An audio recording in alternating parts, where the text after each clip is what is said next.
Кутмандуу кечиңиздер менен Марва телеканалынын көрүүчүлөрү, ошондой эле Насихат радиосунун угуучулары. Бүгүн сиздер менен Бакыт Ордосу программасы.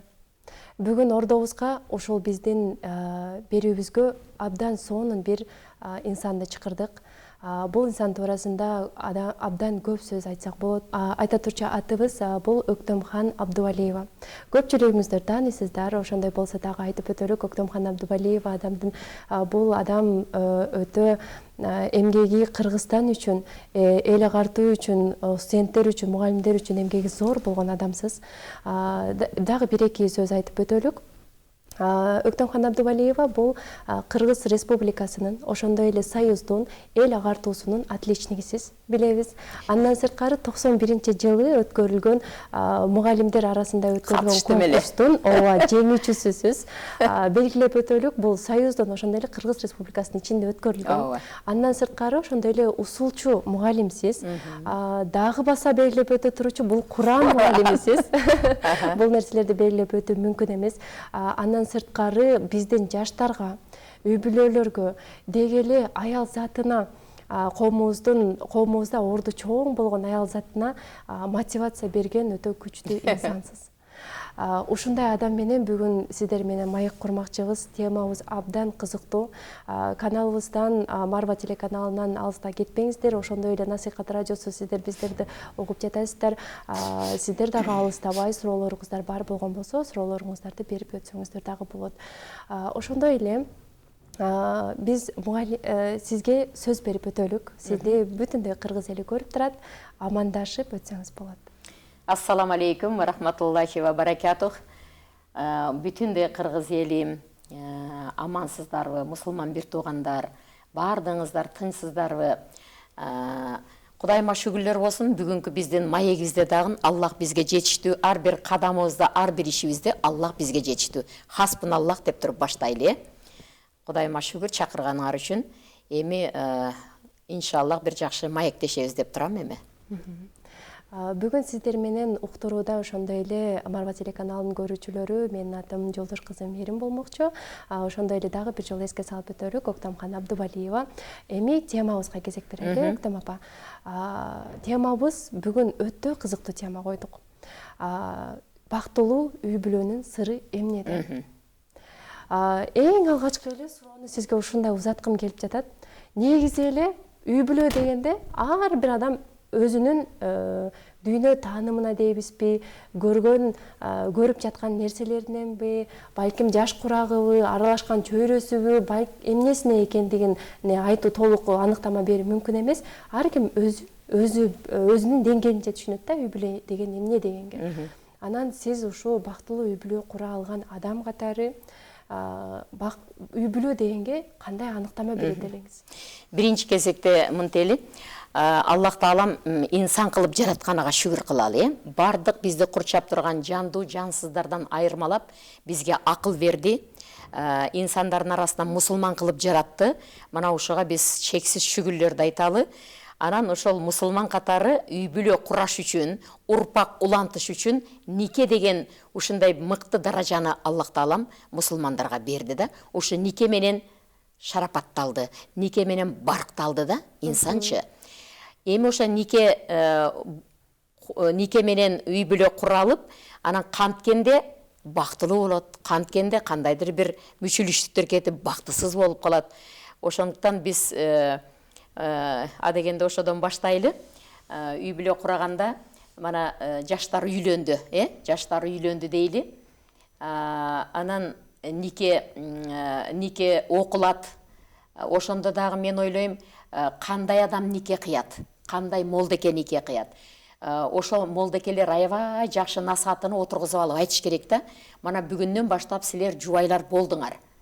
Мына эркектерге аябай чоң милдет жүктөлдү.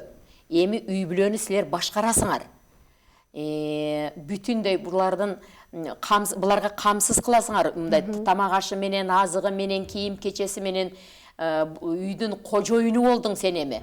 ата энең болса аны кошо экөөңөр чогуу карайсыңар. Ушундай көп не аялга болсо момундай милдеттер жүктөлдү. Ар бириңер өзүңөрдүн ордуңарды билгиле. Кандай милдет аткарасыңар, ошолорду билгиле деп, ошо молдекелер жөн эле мындай учкайыл айтып коет да кээ бир жерлердечи мен катышып калам кээ бир никелерде. Анан ошондо бир жакшынаа кылып туруп балдарга бир түшүнүк берсе деп ойлойм да. Балдар ошодон чыгып, мага ушундай жүктөлгөн турбайбы деп туруп анан кийин ошол нике түндө момунда аябай сонун жазылган. Мен азыр 2 китепти сунуш кылам, көп жерде айтып жүрөмүн. Абдулкадыр Дадаулунун 2 сонун китеби бар. Мына мусулман эркектин аялынын алдындагы милдеттери. Мусулман аялдын күйөөсүнүн алдындагы милдеттери. 40 бетте могу азыр тилекке каршы могу аялдын милдеттери түгөнүптүр. Мен бардык дүкөндөрдү даректеп карадым, сурадым, телефон чалдым. Эркектердин милдеттери бар экен, аялдардын могу китеби азыр жок экен. Балким дагы чыгып калар. Мен ушул тойлордо, жаштардын тойлорунда эгер бара турган той болуп калса, жана калпак менен жоолуктун ордуна ушул 2 китепти алып барып туруп, руханий дүйнөңөргө азык алып келдим бүгүн. Ушул аябай ичинде толтура баяндары бар да, жаштарга ылайыктуу насааттар бар. Эненин кызына сен башка үйгө бардың, момундай болот. Сен балам үйлөндүң, үйүңө бир кыз келди, момундай бойкат болгондо мындай, төрөгөндө мындай, койчу бардыгы камтылганда, анан могу китепти 40 бетинде мынтип турат. Мен ошол жерди мынтип бүктөп коем да, мына азыр. Атайын берген экенсиз, мынтип бүктөйм дагы, тойдо тапшырып атып, ошол бетти бүгүн окуп койгула деп суранам. Анан канчалык окуп атат билбейм, мен барган тойлордо сөзсүз алып барып, момунтип бүктөп туруп тапшырам да. Анткени эмне деп турат? Нике түндө булар эмне кылыш керек? Ошо экөөсү отуруп алып, экөөбүз жубай болдук. Сен ата болдуң, күйөө болдуң, мен келин болдум. Экөөбүз кел 2 рекет нафил намаз окуп, Аллахтан ушул күнгө чейинки бүт күнөөлөрүбүздү кечир деп, эми экөөбүз аябай сонун үй бүлө курайлы. Үлгүлүү үй ата эне бололу, келечекте дагы. Мыкты жубай бололу.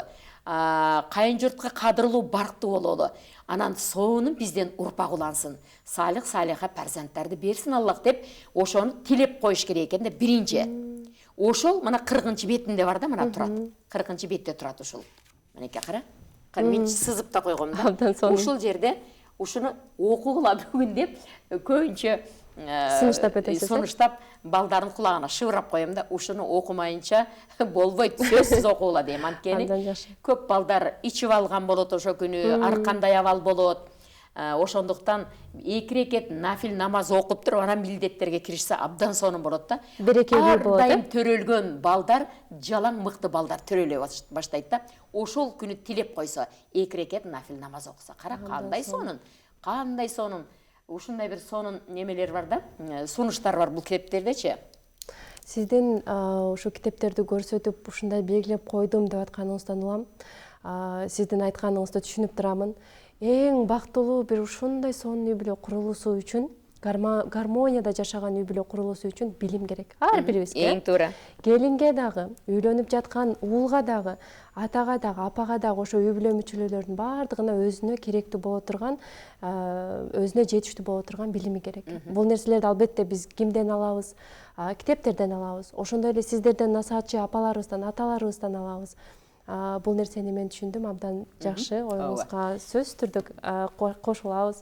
Мерим, ошол эле могу китептин жанында, бул арзан эле китептер. Анан дагы мына Эсра Нурай Сезердин өмүрлүк түгөйүм деген аябай мазмун. Мен китепканага кирем дагы мазмунну карайм да. Мына ушул китепти алыш керек. Карачы кандай түгөйүңөрдүн түгөйү болгула, Ушул жерден бир сизге ушундай бир сонун карай, Хадижа энебиздей болгонго кандай дейсиңер деген сунуштары бар. Мырзам, бир аз көңүл ачып отурбайлы деп аялынын сунуштары бар. Койчу эми укмуштуудай. Анан кийин мына Бакыт Ордосу, силердин Бакыт Ордосундагы полкаңарда аябай сонун китептер турат. Ушул китепте дагы мен биринчи сөзсүз мазмунду карайм да, карачы мына.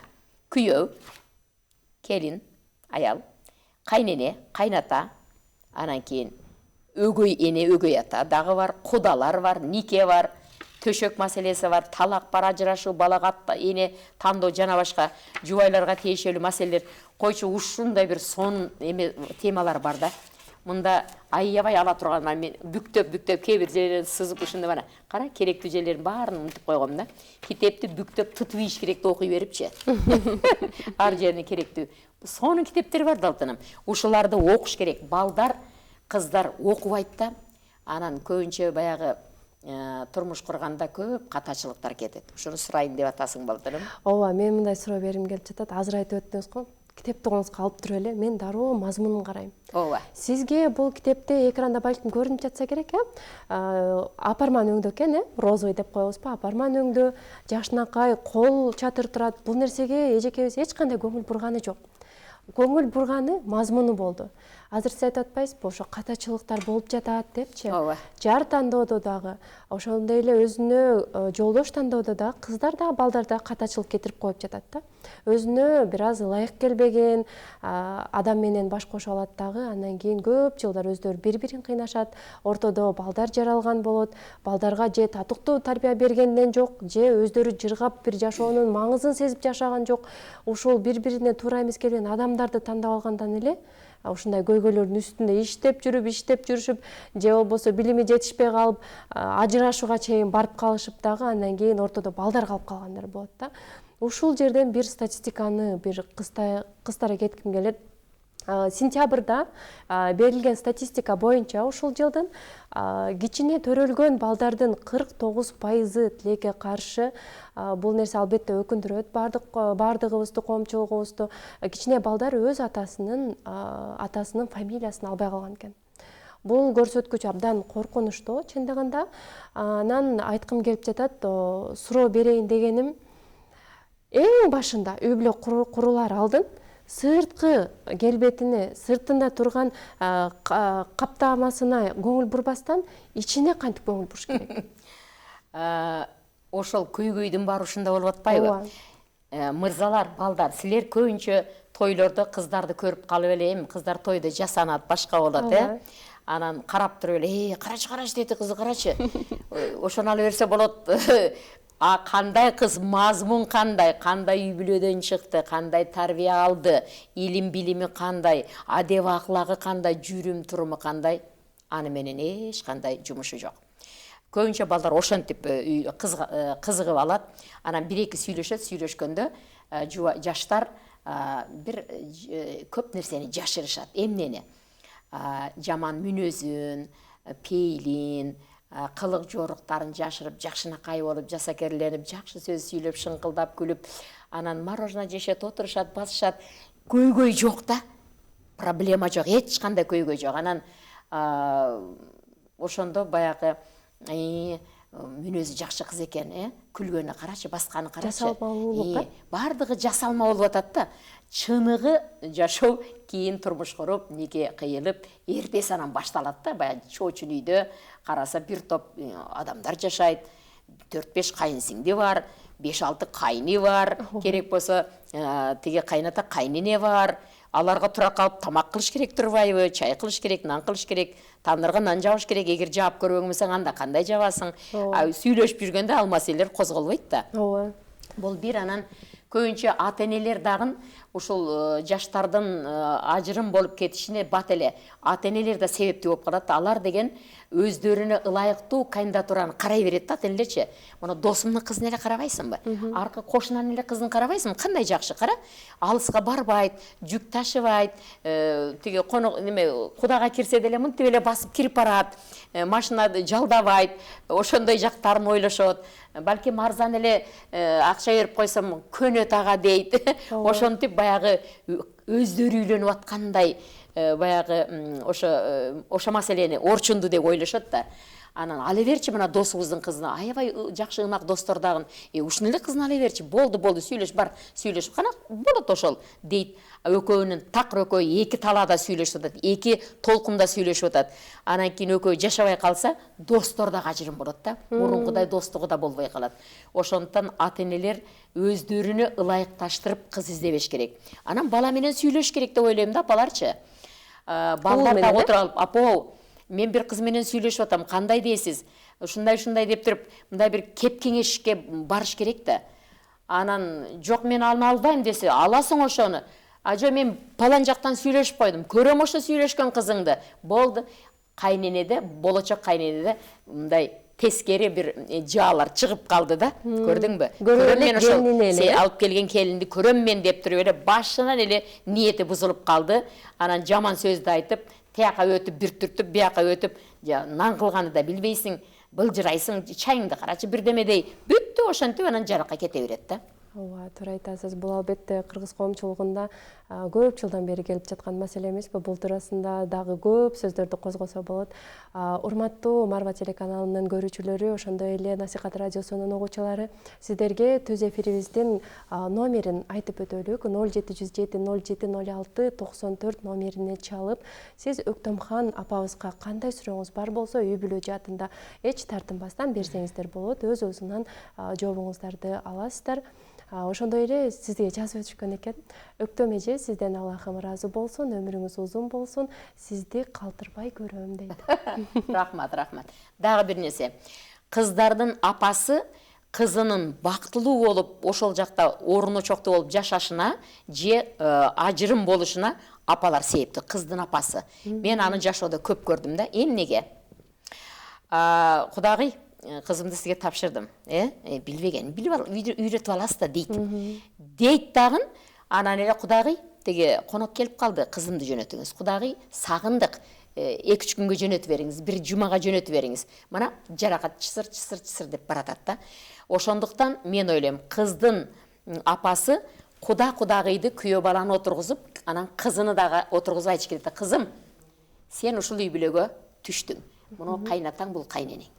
Теги сенин күйөөң, өмүрлүк жарың. Ушунун периштеси өйдөрөк, ушуга сен итаат кылып моюн сунгун кызым. Кайната кайненең ушу баланы төрөдү, ушуну жактырып сүйлөшүп турмушка чыктыңбы? Экөөнү сыйлагын алтыным. Ата-эне базарда сатылбайт. Алмаштырганга болбойт. Ушул экөөнү сыйлап ак батасын алгын кызым.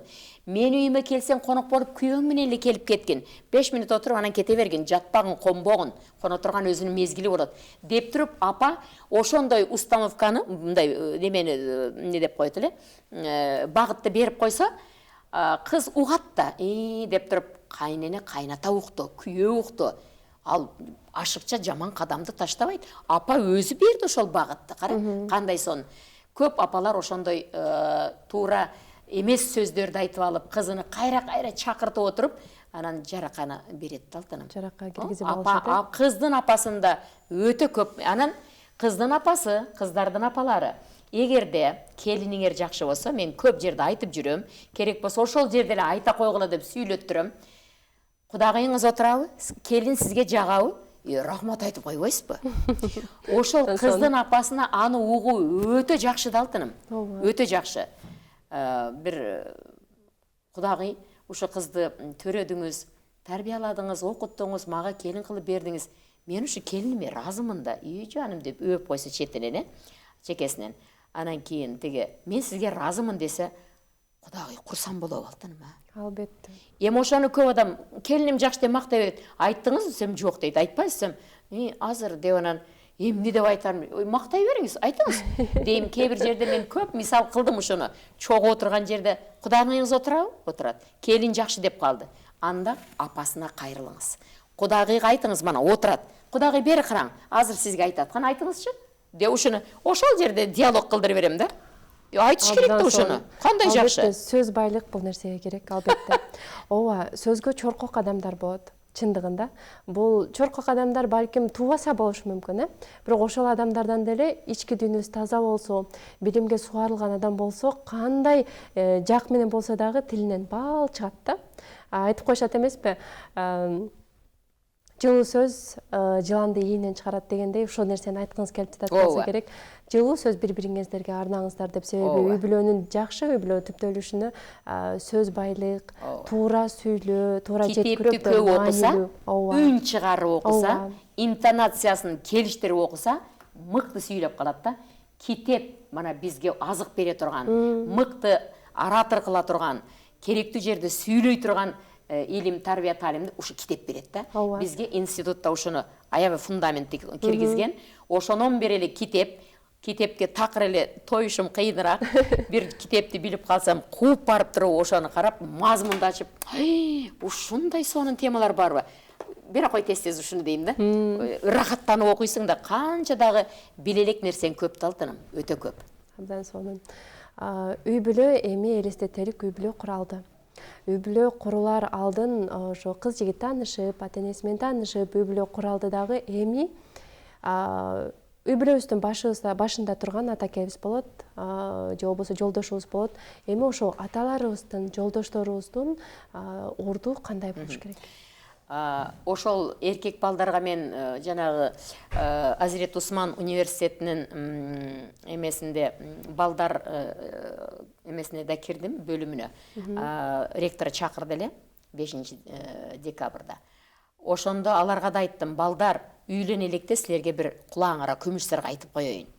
Үйлөн элексиңер десем, жок деп турушат жык балдар. Анда дедим, ошо бир жакшы сүйгөнүңөргө жеткиле Кудайым, жеткирсин. Анан сүйүктүүңөр келди үйүңөргө, тоюңөр өттү эртеси, анан кийин сүйүктүүм, могу мен атам, бул апам деп туруп тааныштырып, ушуларды жакшы көрүшүңдү, ушуларга кызмат кылышыңды суранам деп кучактап койсоң, ал сени сүйүп турат да. Ал эч жака кете албайт. Анан буларды мен алмаштыра албайм. Ата-эне базарда сатылбайт. Ушуларга жакшы кызмат кылышыңды суранам деп айтып койгула. Анткени балдар азыр мага жазат да. Устаза, эки оттун ортосуна калдым, эмне кылайын дейт да. Ошол оттун ортосуна калбас үчүн үйлөнө турган балдар башында эле кандай болсо да ушул ата-энем, менин ата-энем, мени төрөдү, чоңойтты, ушуларды жакшы көр деп багыт берип койсун келингечи. Бул бир. Анан көп кайнаталар дурус эле окшойт. Баягы мага келген билдирүүлөргө караганда, кайнатам жакшы эле, дурус эле, кой эми унчукпай эле кой эми. Кайненеңиз сүйлөсө деле, урушса деле унчукпай эле кой, сабыр кылып кой деп айтып атат. Кайнаталар дурус эле экен да. Кайнаталарга рахмат. Рахмат, көп кайнаталар. Кайнатам жаман дегенди уга элекмин да. Кайнаталар кандайдыр бир сабырдуу болот окшойт. Анан кайненелер эле чыгат экен да, могу жеңин түрүп эле, ийип эле, эмне үчүн ушинтишет, мен эч ошолорго түшүнбөйм да. Эми үйүмө бир кыз келди деп эле бир сүйүнүп эле, ошого бир ширин сөзүн айтып, жаным, алтыным, кече бир чайыңды алып кече, карачы, мынча ширин чайың, колуң бир ширин экен да, жаным, деп койсо эле баягы кыз бир сүйүнүп жыргап калабы келин. Ошо сөздү айтыш керек. Анан күйөө Канседагын үйдүн кожоюну. Анан дагы ушул жерге бир кыстырма. Кыздар баягыдай мен тиги ата-энеси жок болсо жалгыз жашайт элем, квартирага чыгып кетет элем, бөлүнүп жашайт элем дебеш керек. Ушул жерден кыздар чоң ката кетирет. Эмнеге? Анткени карысы бардын ырысы бар. Карыялар, аталар эки күнүн биринде чакырыктарда жүрөт, тойлордо жүрүшөт, толтура ушундай бир азыктар менен келишет, кешиктер менен мындайча айтканда. Анан кийин мына балам десе, о ата келдиңиз деп колунан алып эле, рахаттанып эле. Алар кийлигишпейт деле карыяларчы. Анан ошо карыялар деле апалар, байбичелер келинге жакшы мамиле кылып, алар бир жакшы насаатын айтат. Эне кармап туруңуз десе, баласын кармап турат, бир жумушун аткарып алат. Эгер карыялар жок болсо элестет, же бир сунуш айткан эч ким жок, жол көрсөткөн эч ким жок, экөө урушуп атса, кой, мынтсеңер болбойт деген адам жок, кармап тур дейин десе эч ким жок. Ошондон карыялардын баары жакшы да, карысы бардын ырысы бар. Акылман карыя агып жаткан дария деп, карыясы бар үйгө барайынчы. Ошолорго деле мактап, ата ойноо деп койсалар эрип калат да. Мисалы үчүн, жылуу төшөктү салып, таттуу тамакты алдына коюп, тесбилерин коюп, зекириңизди чала бериң деп койсо, отурат да ошолор. Баланы небереңизди кармап туруң десе, кармайт да. Ошондуктан эркектин ролу чоң. Күйөө балдар, күйөө болгон балдар, алар деген ошол үйдүн кожоюну, үйдүн башчысы, анткени Аллах Таалам биринчи адам атаны жаратты. Бекем, бардык нерсени көтөрө билген, катуу былк этпеген жерден жасады, топурактан. Ошондуктан эркектер аябай күчтүү келет. Аялдар анын бир алсыз мүчөсүнөн, кабыргасынан, ийри кабыргасынан жаралып калды. Ошону ошол ийри боюнча кабыл ала бергил эркектер. Анан эми мактап, жакшы жагын айтып, жакшы жөндөмдөр болсо аны белгилеп, анан мен сени жакшы көрөмдү, ушу бир жубайлар бат-бат айтып туруш керек да, күндө керек болсо айтыш керек да. Мен сени жакшы көрөм. Эми жакшы көрүп турсаң, ошону уялып айта албай эле, көбү айта албайт болуш керек да. Кантип айтат де, жөн эле айта берет. Ошол адат болуп калат. Анан разы болсоң, мен сизге разымын. Караң, могу иштерди сонун кылып бүтүрүп койдуңуз. Балдар менен өтө ынтымакта бат эле бүтүп калды. Караңыз, колуңуздан кандай сонун иштер келет, мен сизге разымын деп. Керек болсо ошо балдарынын, келин кыздарынын көзүчө деле атасы ушул ишти аябай жакшы аткардыңыз да, мен сизге разымын деп койсо, экөөнүн мамилесин карачы деп тигилер дагы байкап калат да, туурабы? Урушуп атса, мушташып тиштешип атса, кыздар турмушка чыкканда ушундай токмок жейминби мен? Балдар болсо, момтип төпөздөйт экенмин да мен деп кара, үлгү алып атат. А эгерде жанагыдай моралдык психологиялык атмосфера жакшы болуп, аба ырайы жаркылдап, күн тийип, тим эле сонун болуп турса, жыпар жыттуу гүлдөр аңкып турса, кандай керемет ширин сөздөр айтылып турса, биз ушинтебиз. Неберелер деле байкайт, кичинекейлерчи. Карачы чогот, бери чогонем кандай сонун, ушулардын сүйүүсү күчтүү да деп сөзсүз айтат да. Ошон үчүн унутпайлы. Анан Аллах Таалам Рум сүрөсүнүн 21-аятында айтып атат. Эме деп, ушул адамды ушундай бир сонун кылып айтат да. Могу жердечи, азыр. Карачы. Алланын белгилеринин дагы бири, алар менен тынчтанып жашооңор үчүн силерге өзүңөрдөн жубайларды жаратканы жана ортоңорго сүйүү мээрим берип койгону деп атат. Демек, жаратты жубайыны, анан сүйүү менен мээримди дагы Аллах Таала тарабынан берилиптир да, карагыла. Мында акыл калчап көрсөңөр жакшы белгилер бар дейт. Демек, теге сүйүү менен мээримди Аллах Таалам берди. Эми ошону аздектеп, мен сени жакшы көрөм деп айтып, анан барып бири-бирине көнүп, бир өттө мээрим, чоң мээримге айланып калат да, баягы сүйүүчү. Аталар байкайсыңбы, Кирил? Энең кана? Апаң кайда? Дейт. Апалар болсо, атаңа тамак бердиңби? Атаң келди беле, тамак иштиби? Чай иштиби? Кара, бул деген бири-бирине мыкты мээрим өтүп калган да. Дароо издейт. Издейт. Бая башында сүйүп жүрдү, ошондо бири-бирине көнүп, мээри төгүлүп калат да бири-биринечи. Ошону сөзсүз балдарга көрсөтүш керек. Балдардын көзүчө да жакшы ширин сөзүн айтып, "Момун сен эле мына ушул мен кешимди жеп койчу. Кел" деп туруп мындай узатып бири-бирине. Анан кийин могу жер жумшак жер экен, ушуну сен жеп койчу деп эметсе, карачы буларды тим эле бири-бирине кешип узатышып деп дагы балдар ойлоп калат да. Жакшы күсөктү мындай немени тиги тамактан ооз тийгизип, дегенде сиз ооз тийиңчи, анан мен жейм деп, ушундай бир жакшы сөз эмне үчүн айтылбайт? Айтса болот да алтыным. Ал үчүн Аллах Таала бизге акылды берди го. Бардык жан жаныбарлардан, жансыз жандуулардын бардыгынан айырмалап бизге акылды бербедиби? Биз ошого шүгүр келтирели, берген неаматтарына шүгүр келтирели, болгон үйүбүзгө шүгүр келтирели. Кандай үйдө жашасак да разы бололу, кандай шартыбыз болсо деле разы бололу, кандай унаабыз бар разы бололу, унаабыз болбосо деле разы бололу. Көчөгө чыгып каалаган марканы токтотуп кете бересиң алдырым. Ошондон эң негизгиси мына дене мүчөлөрүбүз аман болсун. Эртең менен ойгонгондо оорубай, онтобой ойгондуңбу? Көзүңдү ачканда шып көрүндүбү? Көзүңдү ачсаң деле шып көрүнбөй калса эмне болду? Балдарым кана деп мынтип карасаң деле капкараңгы болсо, көзүңдү ачсаң деле. Бул деген Аллах берген нурдун өчкөнү. Кудай сактасын. Ошондон көздөгү нурга шүгүр кылалы, акылыбызга, пам-парасатыбызга шүгүр кылалы. Ушул колдорубуз менен Куран окуп атабыз, жай намазды кармадык, даарат алып келдик. Мухаммед саллаллаху алейхи ва салламдын көрсөткөн жолу менен эгер жашай турган болсок, бизде мындай бактылуу болушат ар бир адам. Эч кандай үй бүлөдө маселеси проблема болбойт, алтын көйгөй болбойт да. Урматтуу Насихат радиосунун угуучулары, ошондой эле Марвал телеканалынын көрүүчүлөрү, биздин берүүбүз аягына чыгып келе жатат. Ооба, тилекке каршы албетте сүйлөй турган болсок сөздөрүбүз абдан көп. Өктөмхан Абдыбалиева апа, сиз келип бергениңиз үчүн абдан ыраазыбыз. Сизге бир эркин микрофон берелик. Рахмат алтыным. Китепти көбүрөөк окуп алтындарым. Мана Бакыт Ордосунда бүт кайната, кайнене, келин, күйөө бардыгы бар да. Ар бирине сонун жеткиликтүү тил менен жазышкан. Аллах разы болсун. Анан жанагы Абдулкадыр Дада уулунун 2 китеби бар. Мусулман эркектин аялынын алдагы милдеттер, мусулман аялдын күйөөсүнүн алдагы милдеттер. Бул сөзсүз болуш керек. Ичинде толтура кеп кеңештер бар да. Аябай сонун. Аны айтканда убакыт көп кетет. Анан өмүрлүк түгөйүм деген китеп бар. Ана карагыла. Адашып айтып койбойн авторуну Эсра Нурай Сезер. Барыңыздарга Өктөмхан Абдубалиев айткандай ийгилик каалайбыз. Бүгүн сиздер менен жолдош кызым Мерим, ошондой эле биздин мыкты апабыз Өктөмхан Абдубалиева болду. Саламатта калыңыздар. Ассаламу алейкум.